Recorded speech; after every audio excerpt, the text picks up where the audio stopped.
All right, what's good? What's good? We back, man.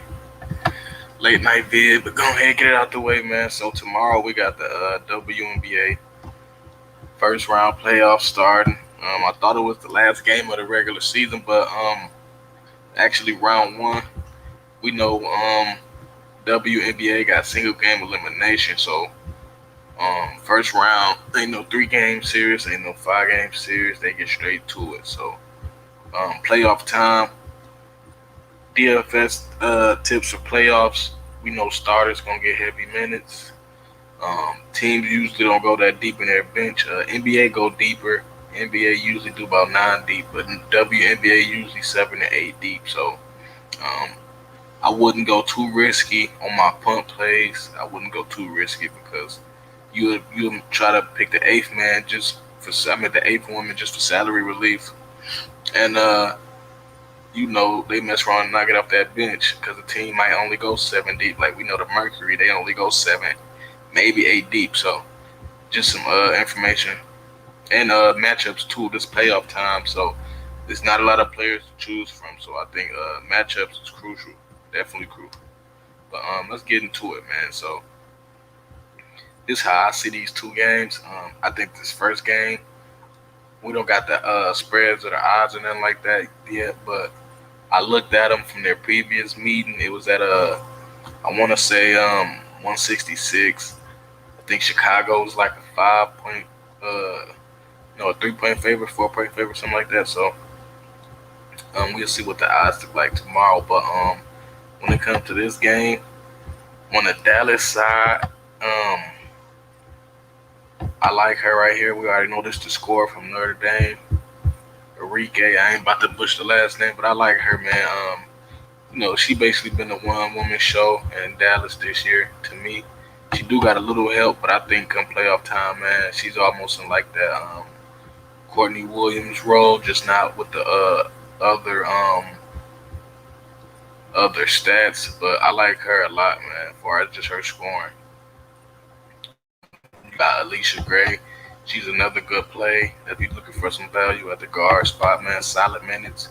We know she's gonna get 30 minutes. And one thing I like about her, you look at her game splits. She's averaging 35 fantasy points against Chicago. So it's it's a good matchup that she likes at Chicago. We see the last game against Chicago, she put up 39 fantasy points. So yeah, if you don't want to pay up for the score, you can definitely go Alicia. Only thing that scares me about her is that on the road this year, she's only averaged 22 fantasy points. So that drop off. But yeah, see, it's interesting with Dallas because a lot of their good plays come off the bench. Like Harrison is a good play, but check out this injury news too.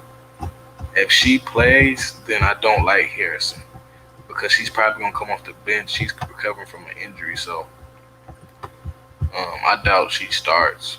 But if Sal we come back, um, I don't like Harrison that much. But if she misses, then we getting Harrison and Mayberry off the bench as 6 man, 7th man options. So to me, if she's out, that increases Harrison and Mayberry. I like them a little more. Just depending on how you doing your roster construction. But yeah, when it comes to Dallas, the main person I'm looking at right now is the scorer right here, Enrique. Um, like I said, I like the pace of this game too. I think this is gonna be a faster paced game. All right, when it comes to Chicago, this to me where you can get a little advantage. We see Candace got the good matchup. We know everybody gonna be on Candace. I'm fading Candace, man, just for the simple fact, 3 games um, against Dallas, we see she's only averaging 26 points, and then we also see at home her total fantasy points per game go down. She's had better games on the road this year, so with all that combined, I think I'm a fade Candace. We also see Stevens right here. She's gonna be down low with Candace, so um, Dallas actually defends the post pretty good, and I think especially if you want to play like a Brittany Grinder, you're gonna have to pick. To me, you can play them both, but you're gonna definitely have to find some value. But I think it's gonna come down to picking one of them. And right now, for me, I'm gonna go with Brittany over Candace. So that's kind of the main reason I'm fading Candace too, is because I want to fade Brittany. But key thing, if you fading Candace, definitely play Vandershoot, man. 3 games against Dallas. She's averaging 30, 7 points, 11 assists. She's playing better at home this year. We know her usage crazy. She could get you a triple double. Playoff game. So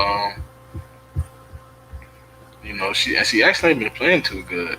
You know, but I think it's more maybe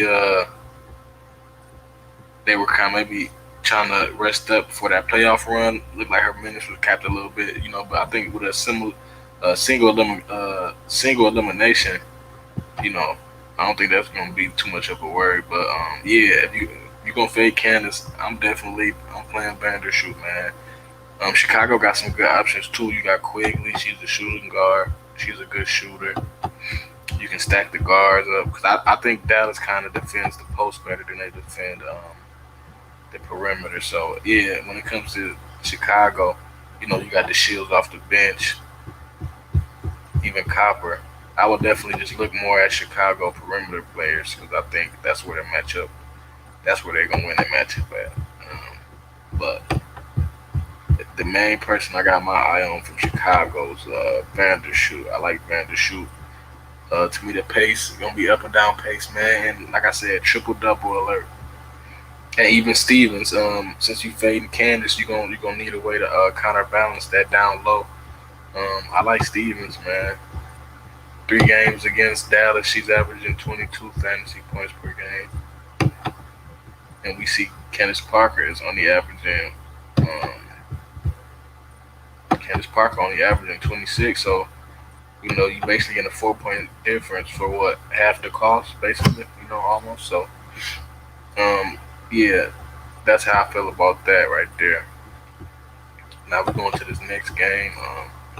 New York at Phoenix. Now this is I think this game is not going to be as close as the first one. This is more of a blowout alert. Main reason I say that these teams played twice a little while ago.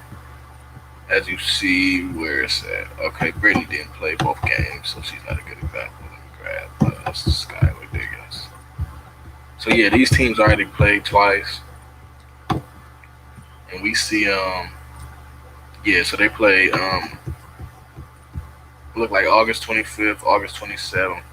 Both games, Phoenix blew them out on paper. Man, Phoenix just has the better roster. New York is a scrappy team.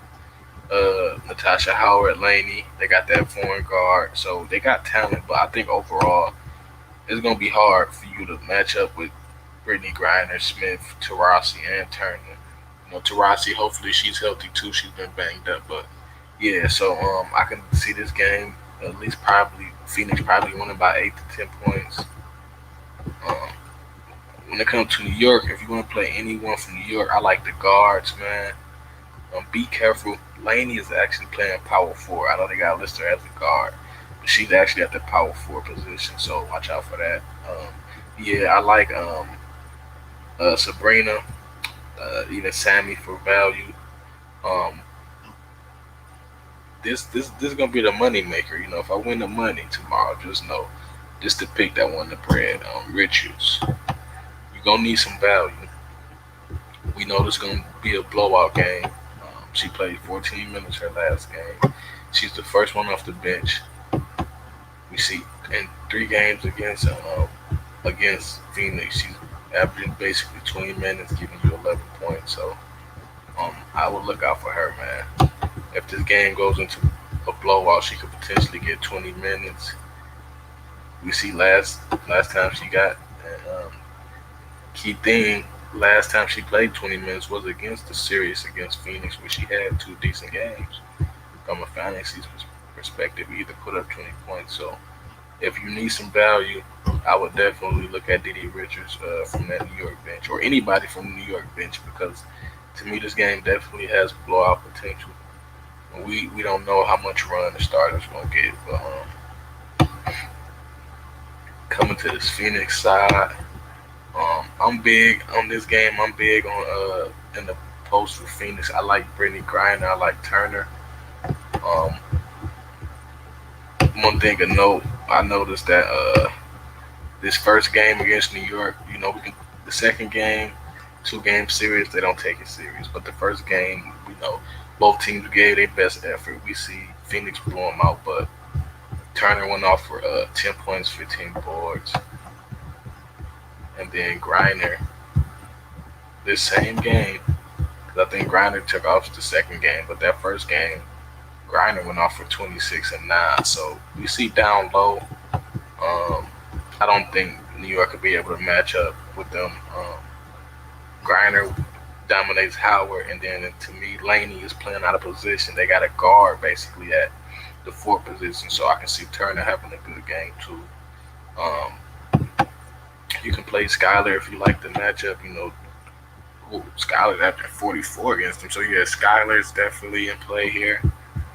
You see at home game though, she kind of tails off a little bit, so maybe if that game's on the road, I like Skyler Tarasi. I was looking at her. She's coming off the injury, man. So you know, I'm gonna have to see how she play. If she's a little cheaper, maybe I'll think about it. But I kind of got the guards I like. But both of them is definitely in play. We know you always got Kia Nurse, Sophia